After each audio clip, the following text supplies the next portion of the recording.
En el corazón del medievo inglés, cuando la justicia se confundía con la venganza y la lealtad podía cambiar de dueño en una sola noche, un nombre comenzaba a teñirse de sangre y miedo.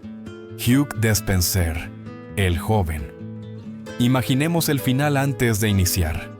Un cadalso improvisado, un gentío hambriento de justicia, gritos mezclados con rezos, y un cuerpo que pronto sería reducido a cenizas y fragmentos.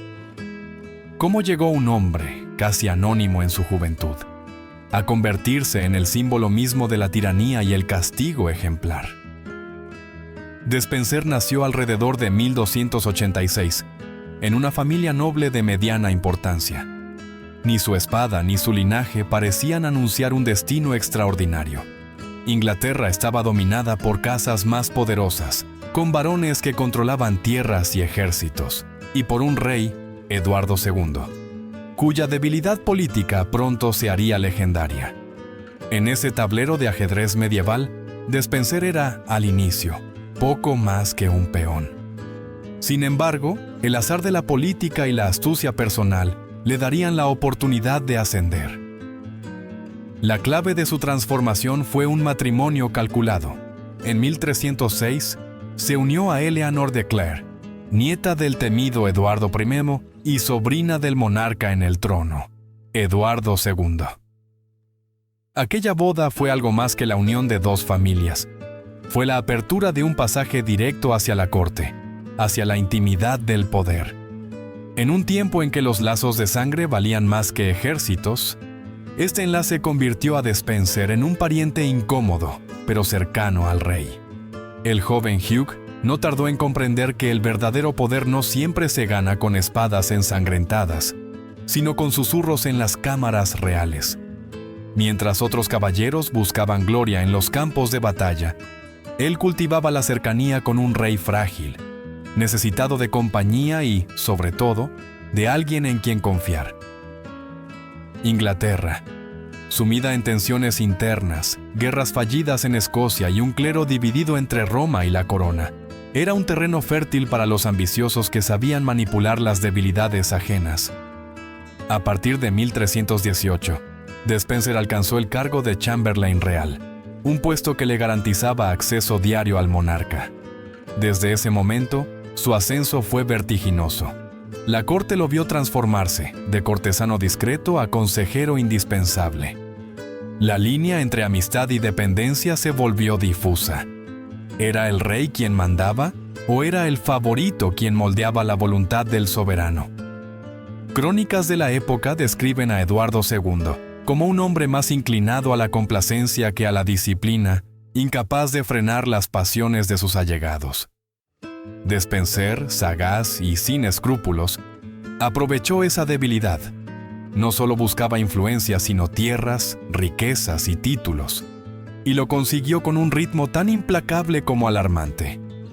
En el Gales del Sur, arrebató propiedades a los nobles locales, extendiendo su dominio como si fuera un rey sin corona. Este primer paso hacia la cima fue también el comienzo de su condena, porque cada acre conquistado, cada juicio manipulado, cada decisión tomada en la penumbra del poder real, iba sembrando semillas de odio.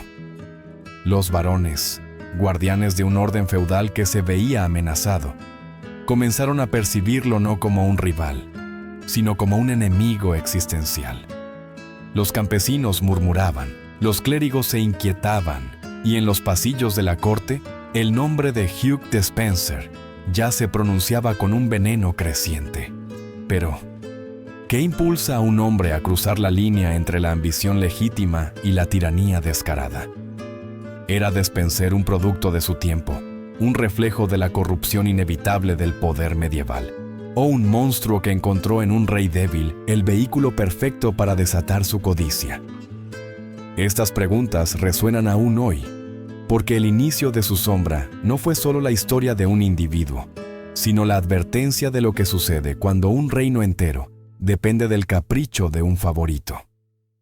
Aquí comienza la tragedia de Hugh Despenser el joven, no en el cadalso, no entre los gritos del pueblo, sino en un matrimonio que lo llevó al corazón de Inglaterra y lo condenó a ser odiado como pocos hombres en su tiempo. En 1318, Hugh Despenser el Joven alcanzó la posición que lo cambiaría todo: Chamberlain Real. Ese título, en apariencia administrativo, escondía un privilegio único: acceso íntimo y diario al monarca. Desde ese instante, no solo estaba cerca del trono, sino dentro de su sombra. Inglaterra comenzaba a preguntarse: ¿gobernaba Eduardo II? ¿O gobernaba el hombre que susurraba en su oído? La relación entre ambos fue interpretada de muchas maneras por los cronistas. Algunos la describieron como una amistad obsesiva. Otros insinuaron un vínculo más personal y peligroso. Lo cierto es que el rey, frágil en su carácter y necesitado de apoyo, encontraba en Despenser una fuerza que suplía sus vacíos. Para la nobleza, sin embargo, aquel favoritismo resultaba intolerable. Un rey débil podía ser soportado, un rey manipulado, jamás. Con la confianza de Eduardo, Despenser comenzó a acumular tierras a un ritmo alarmante, especialmente en el Gales del Sur, donde se hizo dueño de castillos, villas y rentas, desplazando a familias nobles que habían controlado esas tierras durante generaciones. Lo hacía con métodos fríos y calculados. Manipulaba juicios, sobornaba jueces, forzaba herencias. Allí donde su mano llegaba, alguien más caía en la ruina. El resentimiento crecía como un veneno en los pasillos de los barones y en las cocinas de los campesinos. Europa, en aquellos años, se hallaba marcada por luchas internas similares. En Francia, el rey intentaba sofocar rebeliones de vasallos ambiciosos. En Castilla y Aragón, la nobleza se enfrentaba con la corona por el control de impuestos y territorios. El patrón se repetía. Cuando un monarca débil cedía poder a un favorito, todo el equilibrio feudal se tambaleaba. Inglaterra no era la excepción, y Despenser encarnaba el ejemplo perfecto del favoritismo convertido en tiranía. El Vita Eduardi Secundi, crónica cercana a los hechos, lo describe sin rodeos. Todos los hombres volvieron sus corazones contra él por su orgullo y sus delitos. No eran simples rumores, sino un consenso generalizado.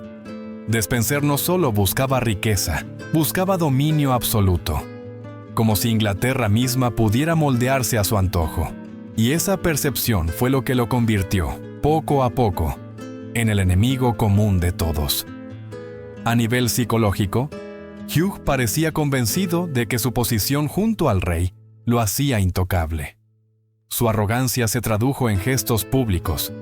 Ignoraba a varones de linaje antiguo, ridiculizaba a quienes se atrevían a cuestionarlo, y se presentaba en ceremonias con un lujo que parecía insultar a los demás nobles.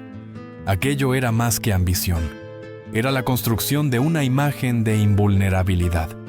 Pero cuanto más alta es la torre, más devastadora resulta la caída. La pregunta inevitable surge: ¿fue Eduardo II culpable por permitirlo? Muchos historiadores creen que sí. El rey, ciego por su dependencia emocional, no solo toleraba los abusos, sino que los respaldaba. Era como si Inglaterra tuviera dos coronas, una visible sobre la cabeza del monarca y otra invisible, sostenida por las manos codiciosas de Hugh Despenser.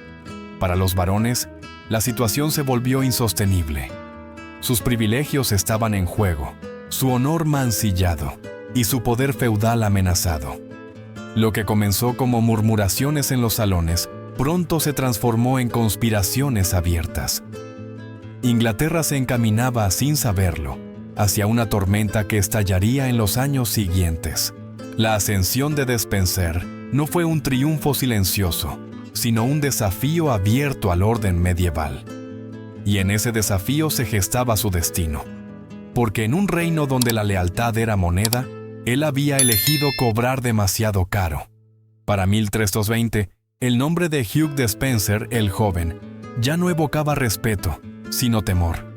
Los pasillos de la corte y las aldeas de Gales murmuraban la misma palabra: codicia. Su poder no solo se medía en tierras y castillos, sino en la capacidad de destruir a quien se interpusiera en su camino. El favoritismo del rey había dejado de ser un secreto. y se había convertido en el eje de un gobierno torcido, gobernado más por capricho que por justicia. El cronista del Vita Eduardi Secundi lo expresó con crudeza. Todos los hombres volvieron sus corazones contra él por su orgullo y sus delitos. Era un odio que no distinguía clases.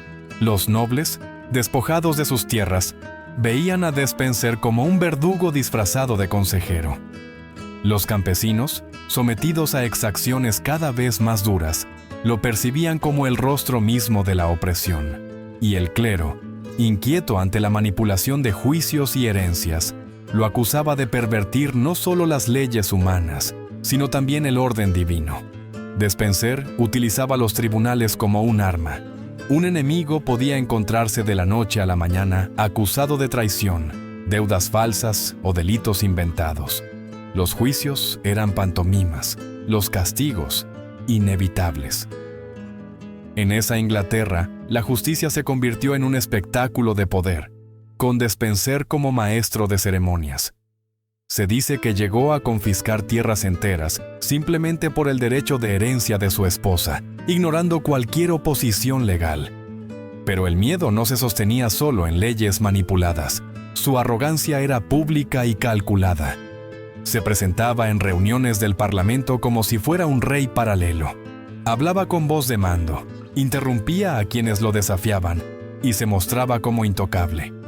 Los varones que antes habían aceptado la influencia de favoritos reales empezaron a comprender que Despenser no era un hombre de paso, era un cáncer que corroía la médula misma del reino. En este punto, es necesario mirar más allá de Inglaterra. Europa estaba plagada de ejemplos similares. En Francia, los consejeros reales habían provocado guerras internas. En Italia, las ciudades-estado sufrían la tiranía de familias poderosas que se imponían por intriga. La figura del favorito era común en la Edad Media, pero rara vez alcanzaba la arrogancia absoluta de Despenser. ¿Cómo podía sobrevivir un reino cuando su soberano se entregaba, casi en cuerpo y alma, a un hombre odiado por todos? Psicológicamente, Hugh parecía convencido de que su posición lo elevaba por encima de la condición humana. Para él, los enemigos eran simples obstáculos. La justicia, un adorno, y la lealtad, una moneda de cambio. En su mente, Inglaterra se reducía a un tablero en el que él movía las piezas, y el rey era solo su rey de ajedrez, protegido pero inútil sin su mano. La pregunta que retumba en la historia es inevitable. ¿Fue más peligrosa la ambición de Despenser o la debilidad de Eduardo II?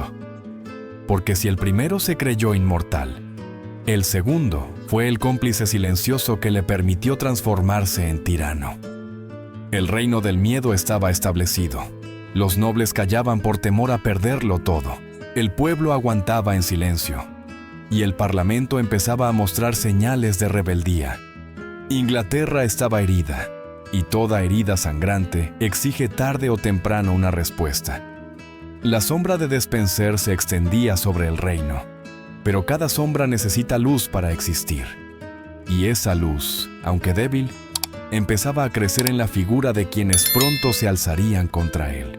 El año 1321 marcó el primer intento serio de romper las cadenas que Hugh Despenser había tejido alrededor de Inglaterra. Una coalición de varones, hartos de su codicia y de la debilidad cómplice de Eduardo II, se levantó en armas. Bajo la presión de la nobleza y del propio parlamento, el rey no tuvo más remedio que exiliar al favorito y a su padre, Hugh Despenser, el Viejo. Parecía, al menos por un instante, que el reino respiraba aliviado. El destierro de Despenser fue recibido con júbilo en muchas ciudades. Los cronistas cuentan que se hicieron celebraciones públicas, como si el reino hubiese recuperado parte de su dignidad. Pero la alegría sería efímera.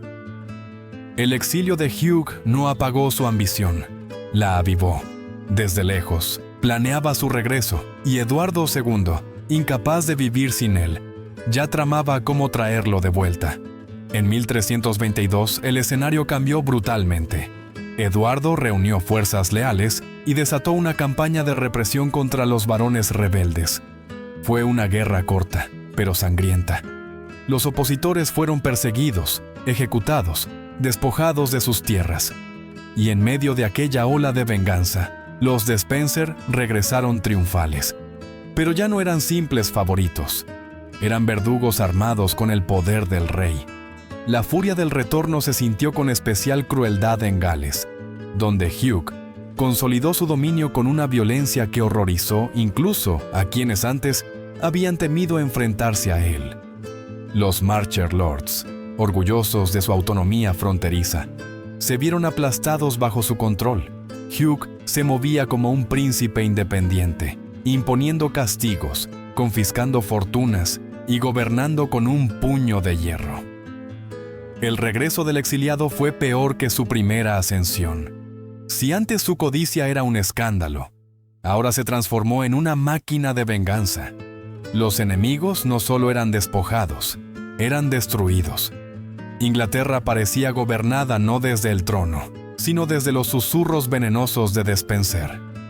Como escribió más tarde un cronista francés, era como si el rey fuera su prisionero y el reino entero su botín. En este punto, la historia se convierte en una paradoja. Cuanto más débil era Eduardo II, más brutal se volvía el poder de su favorito. Y cuanto más brutal era Despenser, más aislado quedaba el rey del resto de su reino. La simbiosis entre ambos era tóxica, pero inquebrantable. Un soberano que necesitaba de un verdugo y un verdugo que necesitaba de un soberano. La lección histórica es clara. El exilio nunca fue suficiente. Cuando un hombre como Despenser regresa, lo hace con el odio acumulado y la determinación de no volver a caer. Inglaterra entró en una espiral de violencia en la que justicia y venganza se confundieron, y cada castillo tomado se convertía en un símbolo de la tiranía renovada. Y así, la sombra que parecía haber sido desterrada, volvió más oscura que nunca, anunciando que la verdadera tormenta aún estaba por venir. Consolidado de nuevo en el poder tras 1322, Hugh Despenser el joven parecía invulnerable. Había sobrevivido al destierro, había regresado con más fuerza y ahora ejercía su autoridad como si Inglaterra fuese su feudo personal. En Gales, actuaba con autonomía casi absoluta. Confiscaba propiedades, dictaba sentencias y humillaba a los Marcher Lords que durante siglos habían defendido la frontera contra invasores. Su conducta no era la de un consejero, sino la de un rey sin corona. Este fue su error fatal. En su avidez, olvidó que el poder en la Edad Media no se sostenía solo por la fuerza, sino por el equilibrio entre intereses. La nobleza inglesa, celosa de sus privilegios, no toleraba ser despojada sin causa. Los varones, unidos por el rencor, comenzaron a tramar alianzas improbables. Despenser había logrado lo que pocos hombres conseguían: unir a enemigos irreconciliables bajo un mismo odio. Pero el golpe más decisivo vino de donde menos lo esperaba. La reina Isabel de Francia, esposa de Eduardo II, humillada durante años y relegada a un papel secundario por la obsesiva cercanía entre su marido y Despenser, encontró en esa afrenta una chispa de rebelión. En su figura se mezclaba el resentimiento personal y el cálculo político. El desprecio del rey hacia ella era también un desprecio hacia Francia, su tierra natal. En 1325, Isabel viajó a Francia bajo el pretexto de negociar en nombre del rey. Pero lo que realmente tejía era una conspiración. Allí se encontró con Roger Mortimer, un Marcher Lord que había sido encarcelado por Despenser y que ahora ardía en deseos de venganza. Lo que los unió no fue amor, aunque la crónica de la época sugiere una relación íntima, sino una causa común: destruir al hombre que había reducido a Inglaterra a una sombra de sí misma. El error de Hugh fue pensar que podía gobernar a través del miedo sin consecuencias. Su vanidad lo cegó ante el hecho de que hasta una reina despreciada podía convertirse en un estandarte de rebelión. La historia lo demuestra una y otra vez. Ningún tirano es tan fuerte como para resistir la alianza de los humillados. En ese año, las semillas de su caída estaban sembradas. Inglaterra aún parecía bajo su puño, pero en Francia, en los pasillos secretos donde Isabel y Mortimer conspiraban, se gestaba el derrumbe. Despenser no lo sabía, o tal vez lo intuía y eligió ignorarlo, confiado en que la cercanía al rey lo protegería para siempre. Aquí surge la pregunta inevitable: ¿qué es más peligroso? ¿La ambición desmedida o la soberbia de creer que nunca habrá represalias? Hugh Despenser cometió ambos pecados, y en el corazón de Europa medieval, esos pecados nunca quedaban sin castigo. En 1326, la tormenta que Hugh Despenser había sembrado durante años finalmente se desató. Isabel de Francia, la reina humillada, ya no era solo una consorte relegada. Se había convertido en la encarnación de la resistencia. Junto a Roger Mortimer, desembarcó en Inglaterra con un pequeño ejército. No era una fuerza inmensa, pero llevaba consigo algo más poderoso que las espadas: el resentimiento acumulado de un reino entero. Las crónicas narran que Isabel se negó a regresar a Inglaterra mientras Despenser permaneciera en el poder. Eduardo II, cegado por su obsesión, rechazó su exigencia y con esa decisión firmó su sentencia de muerte y la de su favorito. Cuando la reina puso pie en suelo inglés, el efecto fue inmediato. No encontró muros de resistencia, sino puertas abiertas. Varones, clérigos y hasta ciudades enteras la recibieron con vítores, como si fuese una liberadora más que una invasora. El poder de Despenser, construido sobre miedo y avaricia, se derrumbaba como un castillo de arena. Allí donde antes dominaba el silencio de los sometidos, surgían voces de rebelión. En cuestión de semanas, el reino que había gobernado con mano de hierro se volvió en su contra. El pueblo, harto de abusos, veía en Isabel la posibilidad de justicia. La metáfora de la época fue clara.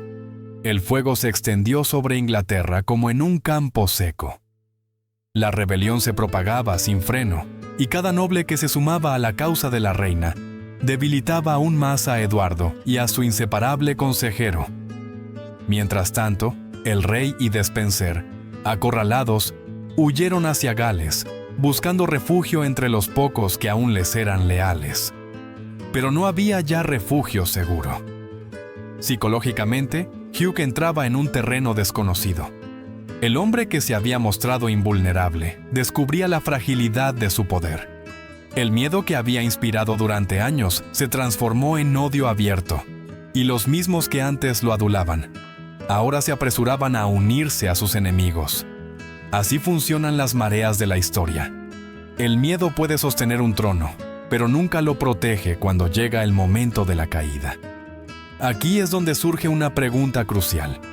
¿Por qué tantos arriesgaron sus vidas para seguir a una reina repudiada?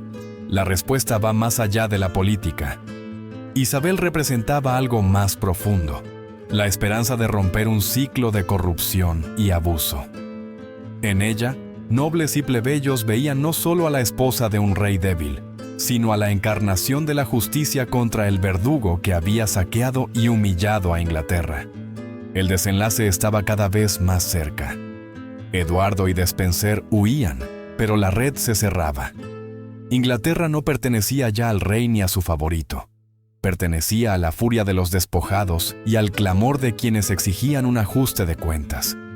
La caída, inevitable, avanzaba como un río desbordado. El 16 de noviembre de 1326, cerca de Jantrisant, la fuga de Eduardo II y Hugh Despenser llegó a su fin. Ambos fueron capturados, exhaustos y sin ejército que los defendiera.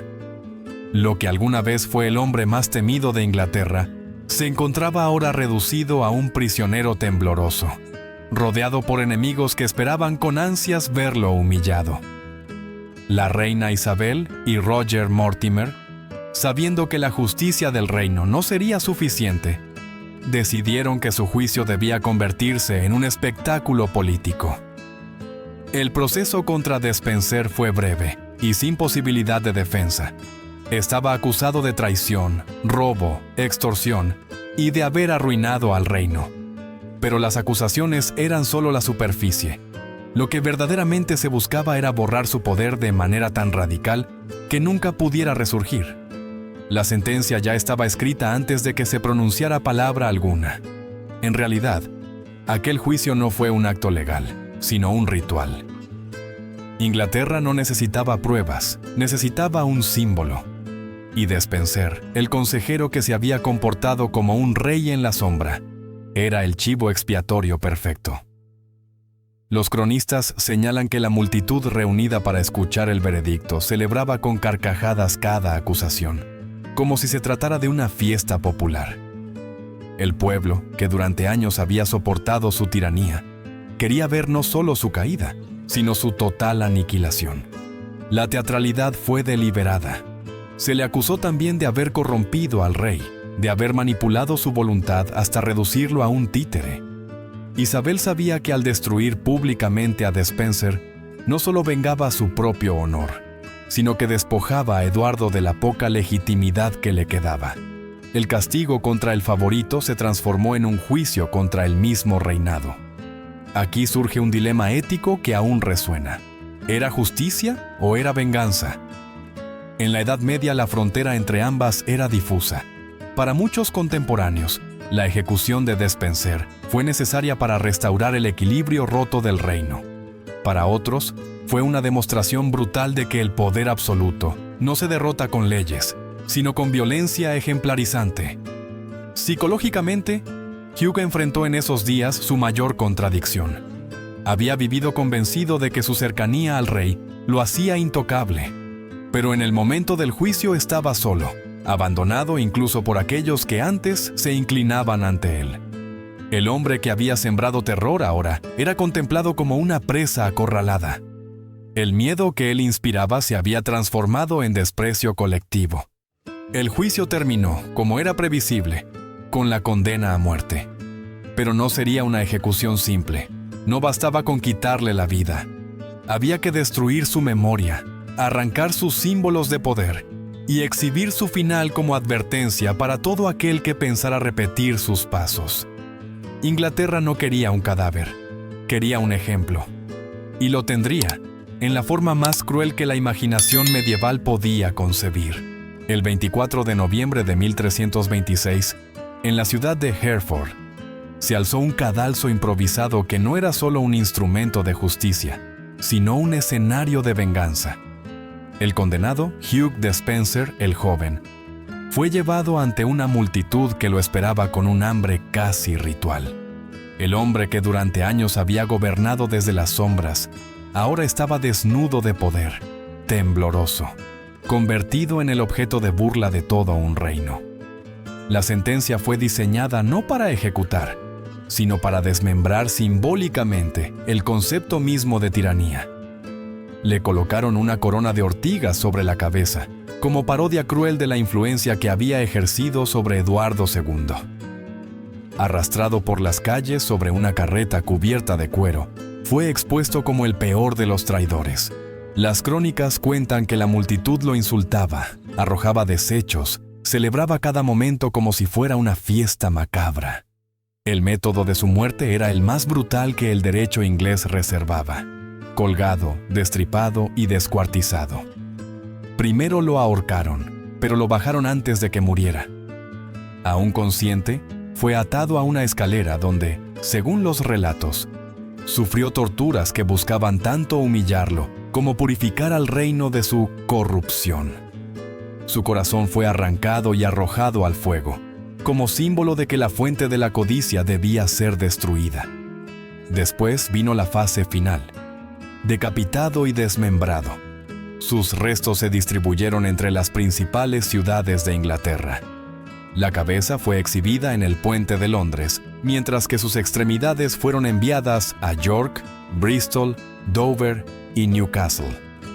Cada parte de su cuerpo se convirtió en un recordatorio sangriento de que ningún hombre, por más cercano al rey que estuviera, podía suplantar la corona. El espectáculo no fue solo una ejecución, fue un catecismo político. Inglaterra entera aprendía, a través del horror, lo que ocurría cuando el poder se ejercía sin límites. El pueblo, que durante años había sufrido bajo su ambición, encontraba una catarsis en la visión de su sufrimiento. Pero la pregunta persiste: ¿hasta qué punto la justicia medieval era justicia y hasta qué punto era teatro para mantener el control del reino? Comparado con otras ejecuciones en la Europa medieval, la de Despenser fue especialmente cruel y calculada. En Francia, los rebeldes eran decapitados rápidamente. En Italia, el veneno o la daga hacían el trabajo en silencio. Inglaterra, en cambio, eligió el espectáculo público, transformando la plaza en un altar donde el sacrificio humano reafirmaba la autoridad real. Para Eduardo II, prisionero y humillado, contemplar la muerte de su favorito debió de ser un tormento. El hombre en el que había depositado toda su confianza, aquel que se había convertido en la extensión misma de su voluntad, estaba siendo destruido no solo físicamente, sino espiritualmente.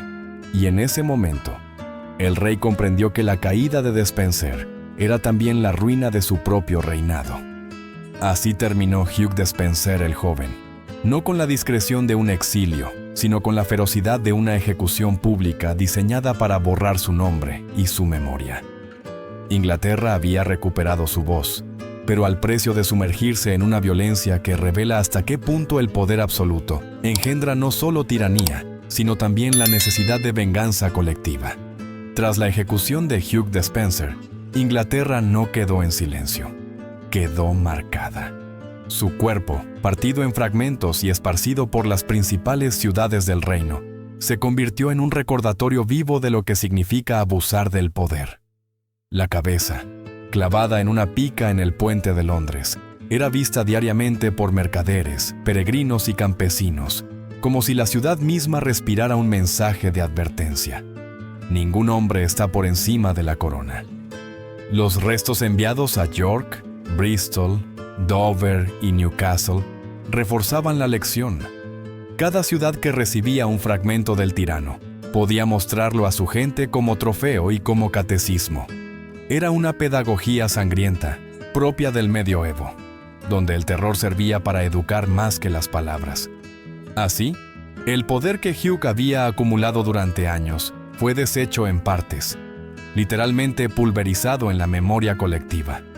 Para Eduardo II, sin embargo, aquello no fue una victoria, sino el principio del fin.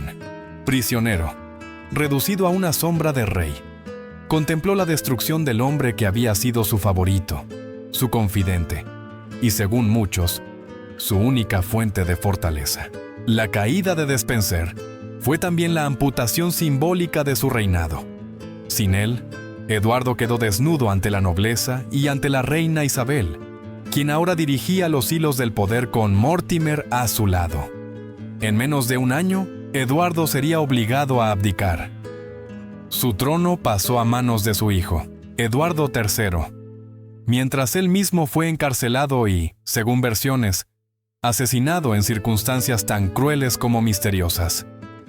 La muerte de Despenser y la abdicación del rey sellaron el final de una era marcada por favoritismos enfermizos y venganzas políticas. A nivel histórico, el eco de esta caída nos habla de la fragilidad del poder basado en vínculos personales.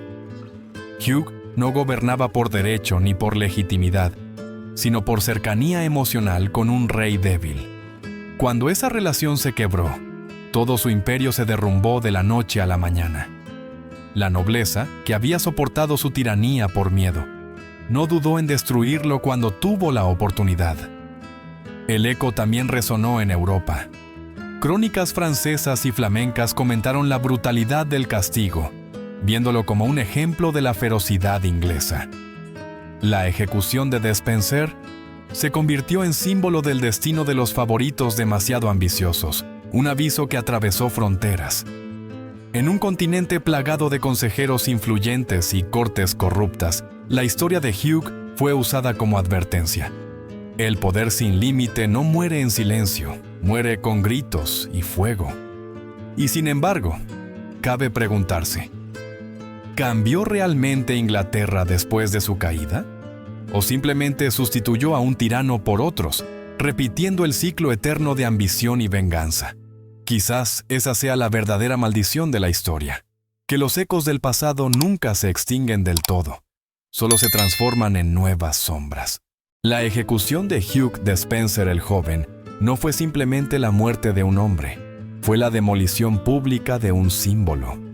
Inglaterra no buscaba justicia en el sentido moderno, buscaba purgar un malestar colectivo, arrancar de raíz la corrupción que había nacido en los brazos del poder real. Su final cruel, con el corazón arrojado al fuego y su cuerpo disperso por todo el reino, era un mensaje que resonaba en cada plaza. El poder absoluto, cuando se ejerce sin freno, está condenado a un final violento. Pero la historia de Despenser también plantea preguntas que trascienden el medievo. ¿Qué ocurre cuando un soberano débil entrega su reino a un favorito ambicioso? ¿Es más culpable el tirano que manipula o el rey que lo permite? Eduardo II, incapaz de gobernar sin apoyarse en su consejero, terminó arrastrado por la misma corriente que destruyó a Hugh.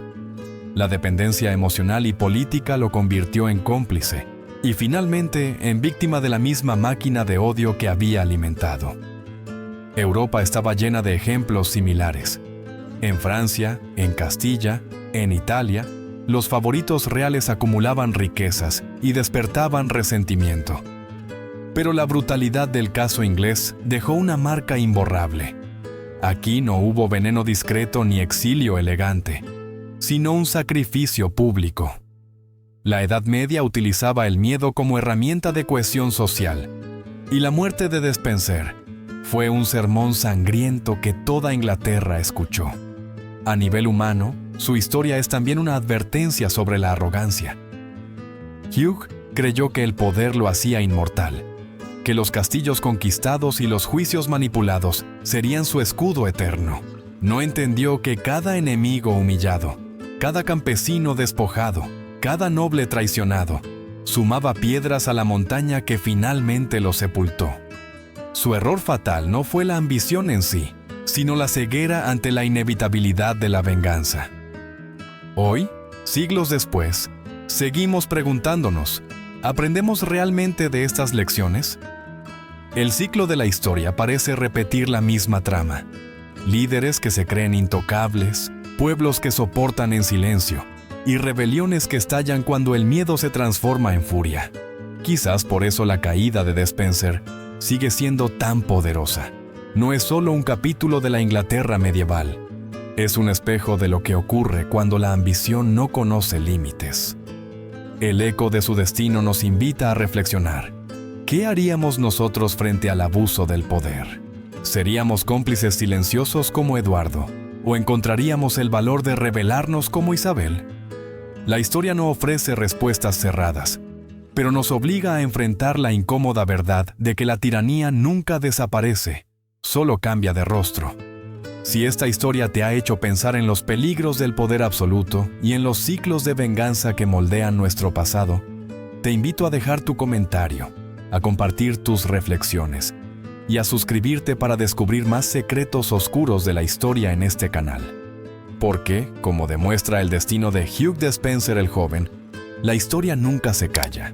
Susurra, grita y a veces sangra.